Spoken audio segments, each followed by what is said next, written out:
mbokk yeeg xaritu auditeurs yi salaamaaleykum ñoo ngi leen di nuyu kenn ku nekk ci sa tur ak sa sant boole ci di leen ziar di am mbégte di àndandoo ak yéen ci iRadio 90.3 du man maa tardé El Hadj Ibou Fall moo tardé El Hadj Ibou Fall waa 46% yi vous vous réveillez difficilement les 46% là.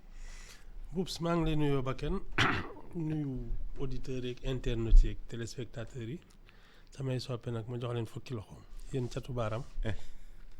yéen waa 54 mais vous vous réveillez difficilement 46 là. on xam nga nag on vieillit nag dootuñu xale. dootuñu xale moom. mbaa yaay si jàmm ça va et toi. merci beaucoup. Ibou damay njëkkee toujours de l'argent à la une des informations après l'affaire des 94 milliards après l'affaire des rapports.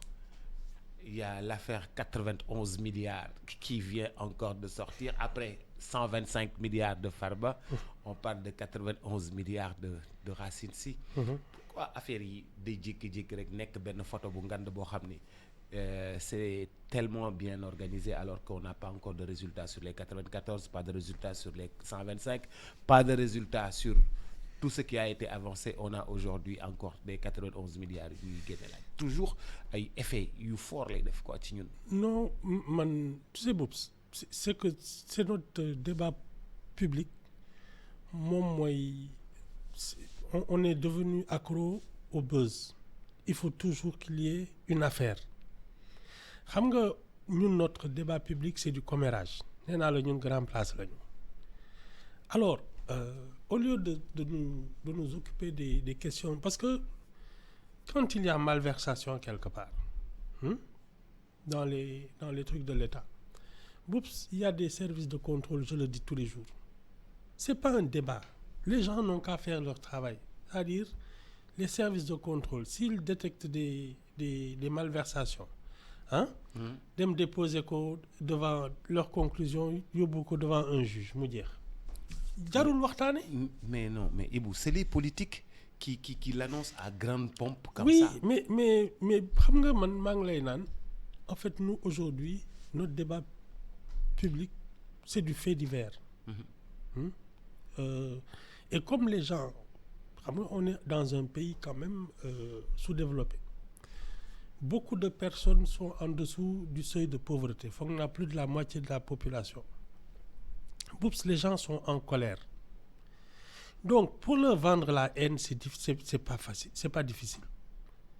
Parce que nit ñi dañuy mer seen meru bopp. Léegi nag que tu te réveilles et que tu désignes une cible, c'est très facile. Parce que chacun voudra dire man samay échec samay problème ñii ñoo ma ko nekkee ñii la. Parce que xam nga neexul nga yeewu ne man kat góorgóorlu ma dara xaaral ma jóg jéem a seet naka lay dabew sama teraanga di yéeg di wàcc xam nga loolu ça demande un certain courage. Bi gën a yomb mooy toog ñu lay naan diw moo lekk dëkk bi diw moo lekk dëkk bi diw moo lekk rek nga topp ci et les gens finalement ils sont devenus accros à ça. Ils ont toujours besoin de ce genre de sensation là ndeke ñii ñoo lekk dëkk bi on te vend de la colère et de la haine mënoo ci dara. Mais quand est-ce qu'on arrivera à prouver tout cela? Non, Boubs, s'il y a des corps de contrôle, il y a un pool judiciaire financier, non le tout.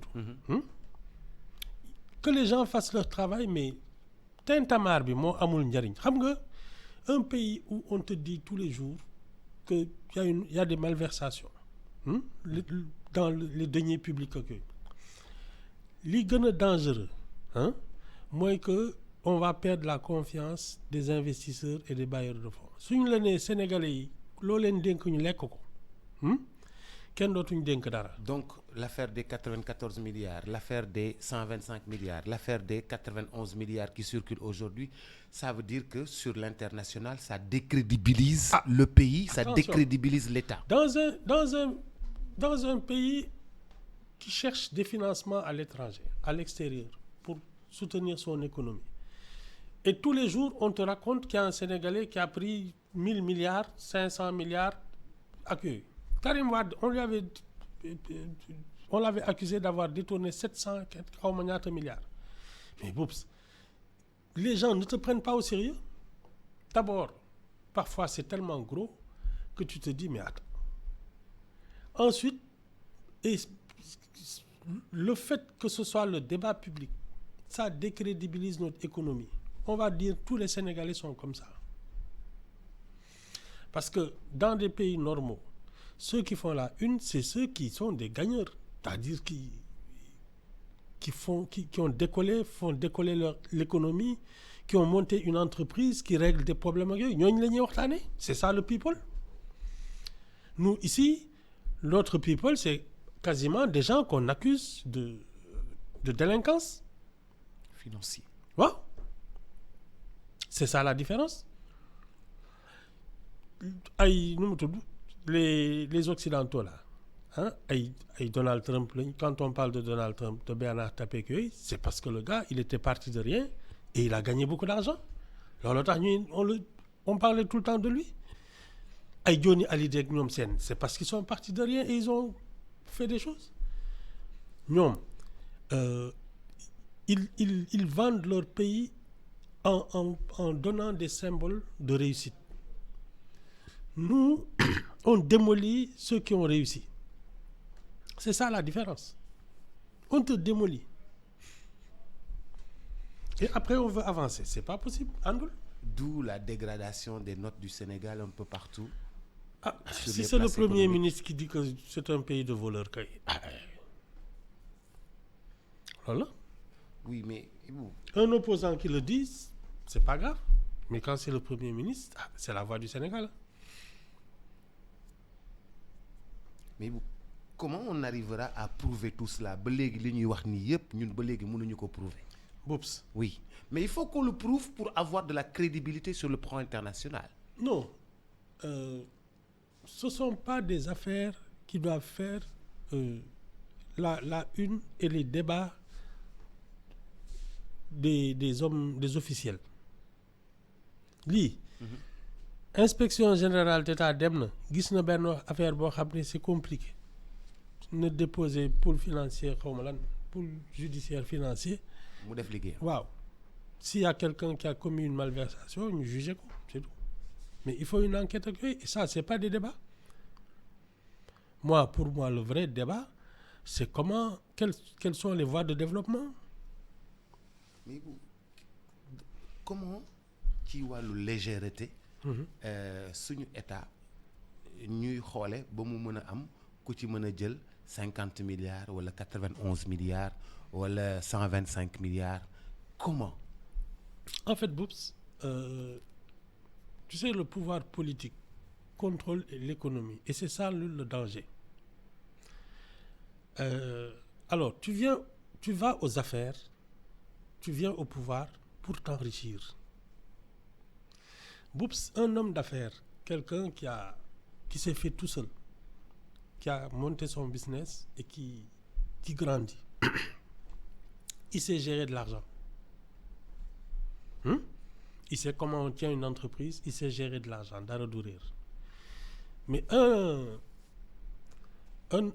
monsieur qui n'a jamais rien fait de très sérieux dans sa vie, bon, tu entres en politique, tu sais rien gérer. Et tu arrives à des postes de décision où tu peux enrichir des gens. À ton avis, qu'est-ce qu'il va faire? C'est ça. Tu vois des gens qui sont à des postes de décision parce qu'ils sont députés, parce qu'ils sont, voilà, ils sont influents quelque part. Hein? Et c'est eux qui décident de l'économie. Et ils n'y comprennent rien. Et c'est ça tout le danger de la politique qui domine l'économie. Parce que dans un pays normal, c'est l'économie qui fait le politique. C'est les gens les décideurs de l'économie. Parce qu'il a une vision qui correspond à nos intérêts. Ici, c'est le contraire. Tu vas aux affaires, puisque c'est l'État qui arbitre et qui décide de tout. Tu vas aux affaires, tu as le pouvoir de décision. Maintenant, tu t'enrichis, tu enrichis ceux que tu veux enrichir et tu appauvris ceux que tu veux, à qui tu fais la guerre. Parce que ce qui peut se passer actuellement, il y a des gens qui étaient pendant 12 ans aux affaires, qui se sont servis, que ce soit honnêtement ou pas, mais les deniers publics étaient à leur disposition. Aujourd'hui, ils sont dans l'opposition. Mais boups, ils ont les moyens de s'opposer. Donc, un opposant qui est riche, qui a les moyens que... D'où l'assertion du directeur général du port, on ne peut pas diriger le pays avec des opposants milliardaires. Exactement. Exactement. Et l'un des symboles, c'est Farba Ngom. C'est ça? Mais Farba n'a jamais, dit-il, géré des deniers de l'État. Mais qu'il soit de l'opposition et qu'il ait des moyens de faire sa politique, c'est ça le problème. C'est ça le problème. Opposant Bam Khalis. Mais tu sais, Wade, c'est un peu lui qui a fait la révolution dans ce domaine. Parce qu'avant, les opposants, c'était des gagne-petits. Hein. Des miséreux. Wade moo fi njëkk a taxaw di dawal ay voiture décapotable ak yooyu di wane ne moom mu ngi sant. Et ils s'opposent. En général, les gens qui s'opposaient avant Wade, c'était des gens qui n'avaient pas d'argent. Des misérables, quoi. Bon, comme Majmoud Diop, quand il s'est réconcilié avec Senghor, jógee Bamako, dañ ko jox ci kii bi 40 millions foog naa lañ ko lebal pour mu ubbi pharmacie. Bon. C'est pas quelqu'un qui roule sur l'eau. Wade, en 88, quand il a débarqué, il a déclaré avoir mis 900 millions dans sa campagne. Di dawal auto Mercedes décapotable bu bleu jënd ay juróomi xaw ma fukki oto xiif reyu ko woon. C'est le premier. Et depuis, maintenant, surtout que ceux qui étaient au pouvoir sont allés dans l'opposition. Tu vois une classe politique, que tu sois de l'opposition, que tu sois du pouvoir, mais ils vivent aisément. C'était pas le cas avant Wade. Ok, mais Ibou, coowal xaalis. Coowal xaalis, coowal détournement. Coowal sàcc xaalisu réew mi. Ban impact lay am ci àdduna bi ak ci suñuy partenaires. Boups, l'argent n'aime pas le bruit. Boups, l'argent n'aime pas le bruit. Gis nga fi ay banquiers yuy def ay déclaration. Seen résultat sax dañ koy bind jox ko banque centrale. Duñ ko waxe. Waaw, l'argent n'aime pas le bruit. te seen biir lay yam. Mais alors coowu xaalis moo baaxul. D'abord, je pense que pour travailler, il faut se concentrer sur les choses essentielles. Donc di werante ay sàcc ngaak doo sàcc dëmm ngaak da nga ma bëgg a tëj ak yooyu. Day réeral dëgg. La seule mission des hommes politiques, c'est de faire en sorte que le quotidien des Sénégalais s'améliore. La qualité de vie augmente. Yeneen wax yëpp Boups, c'est de la diversion. Xaalis moo bëggul coow. Boups, il faut bosser et pas être là à... Parce que c'est de la parlotte, quoi, de grande place. Ah, mais c'est que tous les jours, on n'a que ça. On n'a que ça. C'est notre culture, hein? Culture on n'a que ça place. à la une. Tous les jours, on n'a que place. ça. Des détournements. On devient même un pays de détournement, quoi. Mais, excuse-moi. Depuis Abdou Diouf, moo fi indi CREI. Les barons qui n'étaient pas à sa dévotion, c'est comme ça qu'on les a tenus en respect.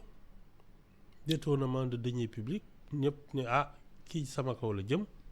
Donc tu rentres dans les rangs.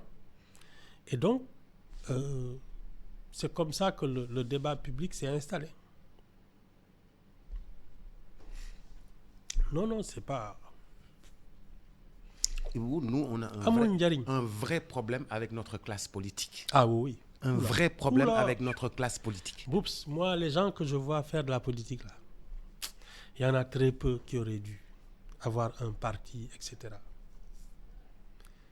Parce que les 3/4 ou les 9/10 à mes yeux, ñi may gis nii, amuñu vision, amuñu ambition pour dëkk bi. Seen bopp lañ fi nekkal. su dee nag sa bopp nga fi nekkal Boubs mënuloo dimbali ñeneen ñi parce que doo leen tal sa bopp nga tal. Or la politique c'est justement l'affaire publique mais yow sa bopp nga tal sa teranga sa kii sa daraja ak yooyu mais attends comment tu veux t'occuper de ce pays yow tu arrives au pouvoir les urgences pour man c'est vraiment le monde rural. Boubs, notre monde rural est très en retard sur sa qualité de vie waxuma la sax ay agriculture kese mais tout ce qui fait que les gens doivent pouvoir grandir chez eux se soigner étudier travailler sans sortir de leur village. Boubs, ça c'est un problème. Yow tu viens au pouvoir doo dem xool dëkk bi la réalité de ce que c'est avec l'administration les élus locaux ak yooyu le commandement territorial ba léegi nga xam ne ñi ça ne les intéresse pas et tu vas rester à partir de Dakar di fixer le prix de l'arachide. Tu sais même pas comment ces gens-là vivent. Ça fait pas sérieux du tout.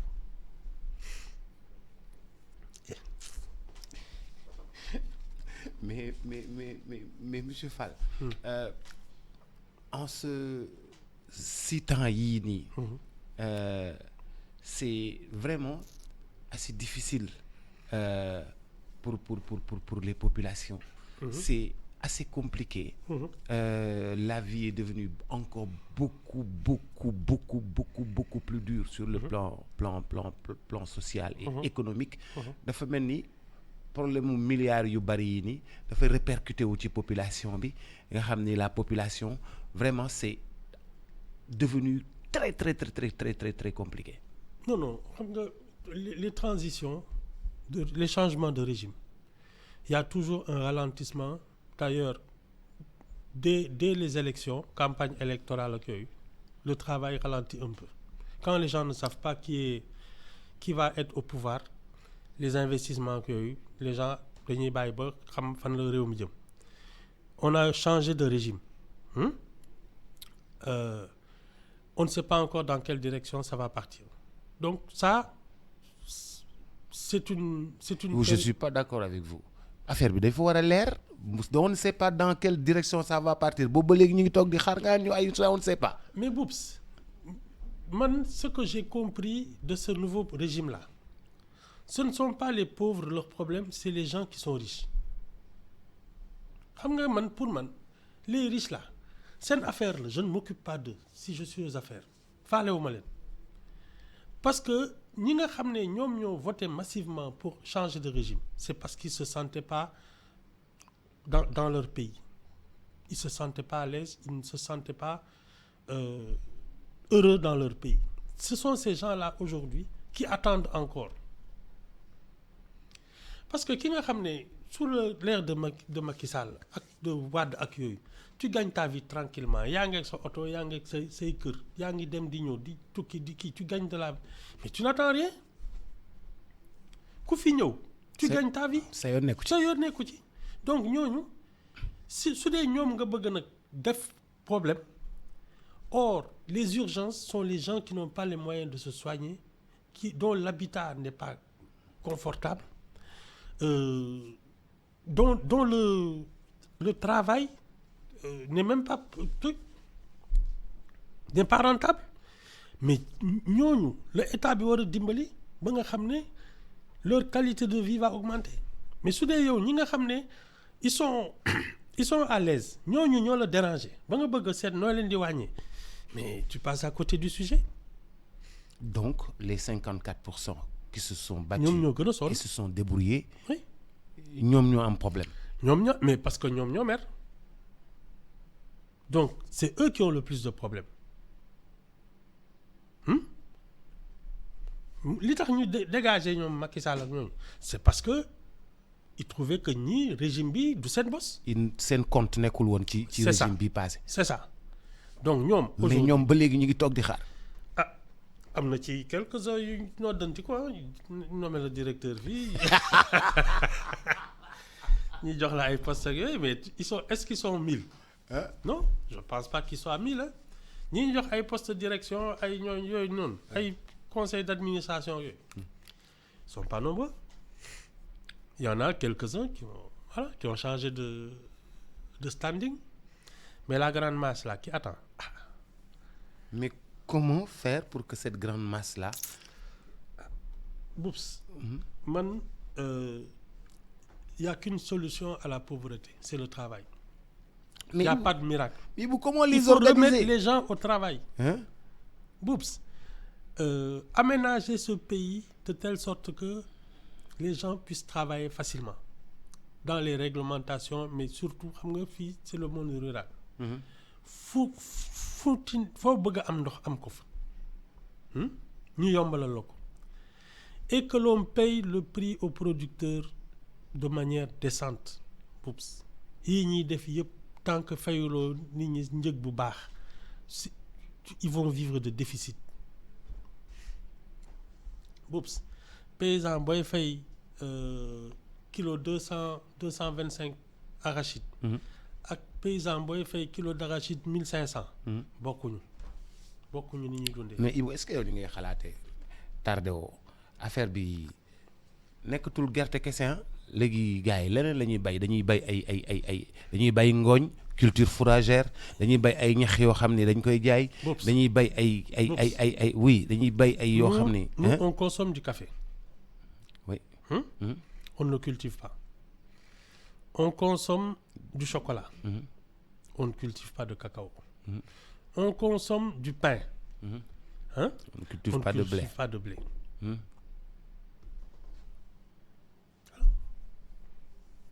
C'est tout. ñun li ñu soxla yëpp. li ñu soxla yëpp tout. Oui. Hein? bàyyiñu ko. Tu as le soleil. Tu as l'eau. Tu as les terres. Tu as les hommes. Tu as la force. waaw la grande jeunesse. waaw la masse. te mënoo ci jëfandikoo benn. waaw soo ko talul kay non c'est que nii dañ leen talul. Boups le riz a enrichi des gens ici. Pourquoi on ne le cultive pas ba nga xam ne on devrait même l'exporter ñun. C'est parce qu'il enrichissait des gens du régime pendant des décennies. avant ñuy am indépendance ak bi ñu amee indépendance ak léegi importation wu riz. oui. moo fi mais bi muy takkarnaase mooy temps caisse de péréquation boobu nag c'était les gens s'enrichissaient avec le riz. autorisation bi ngay fexe ba waaw te yooyu présidence moo doon décider kan la ñuy jox quota dimbal leen ko parce que temps il a des problèmes. te moom mënu amul sax lu mu importé ñu jox ko. oui nga dem jaayi ko. oui jaayi sa autorisation d'importation. merci def sa poche et tout. non ñun je te dis enfin. Ibou bu ñu jugee foofu dañuy ñëw ci fan yi ñu génn wala bokk semaine bii nii ñu ngi am chance laa ko mën a wax ñu ngi signé ay accord ak MFDC de Bissau. Vous avez toujours tenu à ce que yow li nga doon wax mooy vraiment Casamance moom ci Sénégal la bokk te loolu dara mënu ko dindi fi mu nekk nii dañoo trouver ay accords signés d'ailleurs ay accords ak MFDC. Ça veut dire que on en a signé combien? On en a signé combien? Il y a toujours eu tout le temps fii les accords de Cachot, les accords de ceci, les accords de cela avec le MFDC. mais xanaa bii nii nag mooy. xam nga lan laa jàppoon. L'armée avait nettoyé les poches rebelles. 2012 diggante 2011 2012. maanaam 2021 2022 2023. raxas nañu les poches rebelles ñoom ñëpp. ba fu waay xam daw jëm fa. waaw. loo ciy signé ci ay accord. mais Ibou pour stabiliser rek pour yëf yi gën a stable gën a net gën a normal lépp gën a nekk ci yoon. Boups. man li ma jàppoon daal mooy l'armée avait fait le ménage. L'armée avait fini de faire le ménage. C'est tout.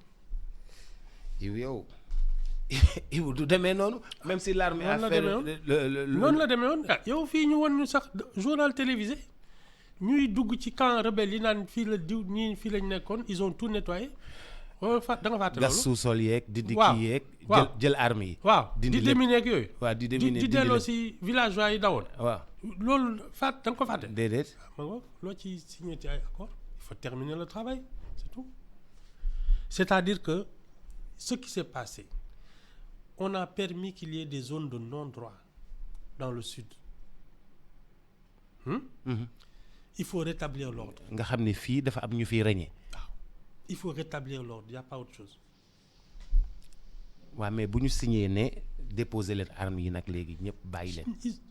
ils ont signé plusieurs fois Boups en 94 ils avaient signé loolu ñoom kii ñoo ko doxoon ñoom Marcel Bassène les députés du PDS là. Il y avait Marcel Bassène ils étaient 3 ou 4 xaw ma naka ils étaient 3 mais ils ont signé mais il y a des Lamine Badji xaw ma ñooñu. ils avaient signé mais il y avait toujours des non fractions. État sénégalais c'est les députés du PDS qui étaient entrés dans le maquis avaient discuté avec les chefs de guerre et avaient obtenu parce que boobu nag général Dieng Abdoulaye Dieng boobu. ki nekkoon gouverneur. waaye yow il avait fait le ménage xam nga ñoom suñu sonnee rek teg ay armes. mais ñun xeexatuñ.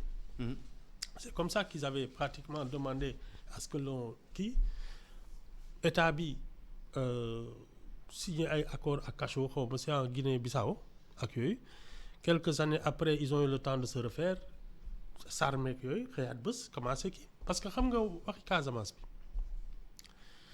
bi ñu ne pétrole am na ci la Guinée-Bissau commencé indi ay problèmes parce que les rebelles ce qu'ils appelaient les rebelles leur base c'était la Guinée-Bissau ils étaient soutenus par ça parce que dañu ne woon il y a du pétrole au large de Casamance ñuy werante c'est en 94 je crois Maître Dout Thiam qui a été notre premier ministre des Affaires étrangères c'est lui qui a défendu le Sénégal et le Sénégal devant la haie avait remporté son procès mais ñun comme dañu bëri jàmm on a monté une agence de gestion collective avec la Guinée-Bissau pour bañ indi yeneen complication pendant ce temps entre-temps l'armée avait fait le ménage mais bi ñu ne oui bon c'est la paix yooyu on les a laissés se reconstituer ak yooyu mu amaat avec l'avènement de Jammeh aussi. yooyu la waaw Jammeh gën a kii. avec l'avènement de Jammeh. qui était commencé de leen soutenir un et bon même soutien un grand soutien d'ailleurs. et puis même la Mauritanie à un moment comme dafa amoon problème au Sénégal je pense qu'on les soupçonnait d'aider les rebelles casamançais ak yooyu mooy après 89. non mais man li ma xam mooy dans un état il y a pas de zone de non-droit c'est la République qui est là partout. Mais pourquoi ça ñuy signé ay accords c'est la Guinée-Bissau qui dirige et qui se porte garant et après on continue toujours à Guinée-Bissau tout le temps. Man daal tant que. Wala c'est parce que à cause de la frontière. non mais la question du pétrole au large de la Casamance. loolu moo ñu indil coow lépp c'est tout. amoon na benn général là Ansoumana Mané je crois. Ansoumana Mané de la ils l'ont descendu xaw ma daal nu mu demee mais daal moom moo doon gën a jàppale rebelles yi et quand il est mort foog naa il était chef d'état-major ou quelque chose comme ça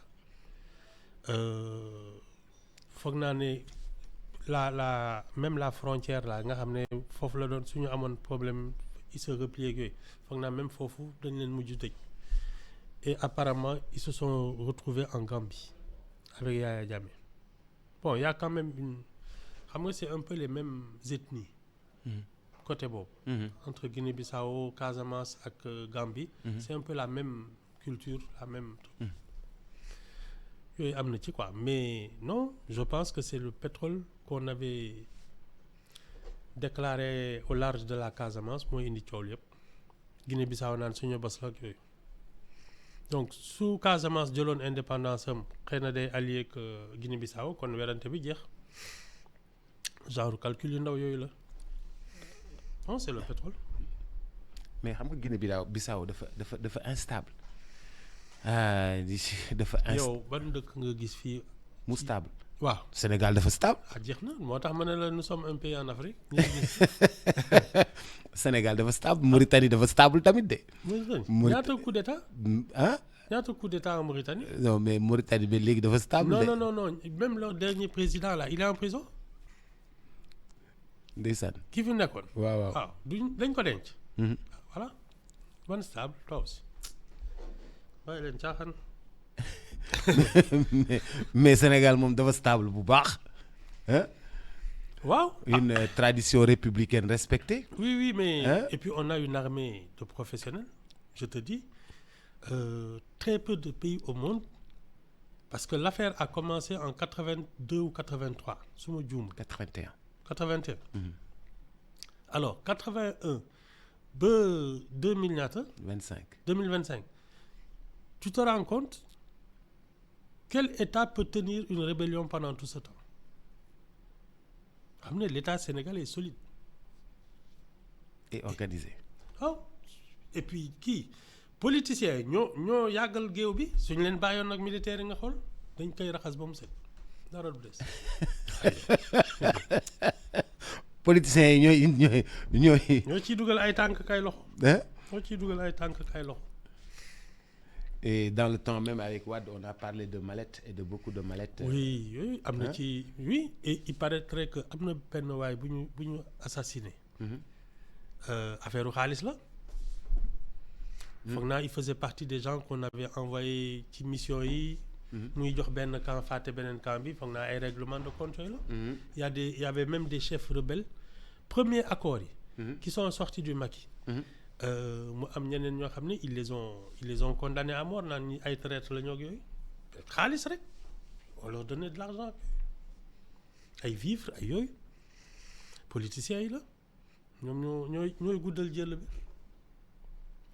yow daal rébellion armée nga ci xam. non surtout que le vrai problème c'est de rétablir l'autorité de la République zone de non-droit moo fi warul am. Tous les Sénégalais doivent se sentir en sécurité partout sur le territoire c'est ça la base leneen lu ñu la wax nañ leen wax moi que tu décides de mettre une zone sous coupe réglée naan que c'est toi qui fais la loi ak yooyu tu défies la République man loolu duma ko négocier c'est tout.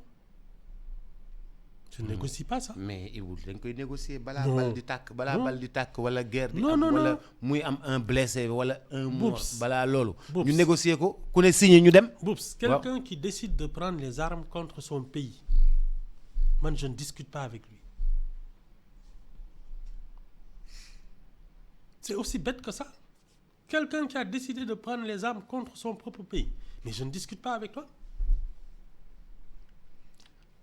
même su fekkee ni dafa yaakaar ni yow da nga koy noot. xam nga lépp waxtaan la. quand tu n'es pas d'accord nous sommes en démocratie il y a des journaux il y a une assemblée nationale il y a des députés qui te représentent toi personne ne t'interdit de prendre la parole et de dénoncer les injustices defoo loolu yëpp nga ne man damay xotti Sénégal dindi parti bi parce que man maa fii kii je ne discute pas avec toi. qu'est-ce que tu fais. su dee sa doole may na la nga jël su la ko mayul tu dégages damay raxas foofu ba mu set c'est tout. ça c'est un travail de non. la République kenn du la dugal ci diplomatie kon. non Boubs. kenn du la dugal ci diplomatie. il y a des choses dont on ne peut pas discuter. xotti Sénégal dindi bi parti yóbbu je n'en discute pas. intégrité territoriale. doo ko waxtaane. non il n'en est pas question Boubs. non tu prends des armes contre ton pays ne da ngay dagg benn parti bi parce que kii non mais attends, on discute pas su la sa doole mayee nga jël su la ko mayul nag dee nga moi je discute pas de ça. mais quand même grand bu compliqué. Non, il y a des trucs. Non, quand même grand bu compliqué. C'est un principe élémentaire. Hein? La République doit la sécurité à tous ses citoyens. Sur toute l'étendue du territoire. C'est la mission d'un État. Ça ne se discute pas. C'est comme si da ngay xëy bés sa koñ rek nga xëy bés ne fii police dootu fi dugg dañuy kii yamba prostituées yi nekk fii dama leen laal suñu ay baar. waaw laal suñu ay kii. waaw ne fii police du fi dugg. c'est ça. baare def ay pono toj pono yi. c'est ça. def ay C'est kii foo xam ne oto mënu fa dugg. C'est pareil. nga ne fii suñu koñ la ñun ñooy waa tel fii police du fi dugg. C'est pareil. Tu crées une zone de non-droit. Ni c'est des petits quartiers, hein? Ni c'est toute une région. Man, ça, je ne discute pas, Boubs. Je rétablis l'ordre, c'est tout. ak yaa compliqué ci grand frère. Non. Boubs, yaa compliqué ci grand yu frère. jar a négocier ak yu jarul négocier. Tu prends les armes contre ton pays, mais je ne négocie pas ça. ma lay wat ba nga set. Ah oui. yow maa ngi lay gërëm bu baax di la sant. Ba suba ak jàmm.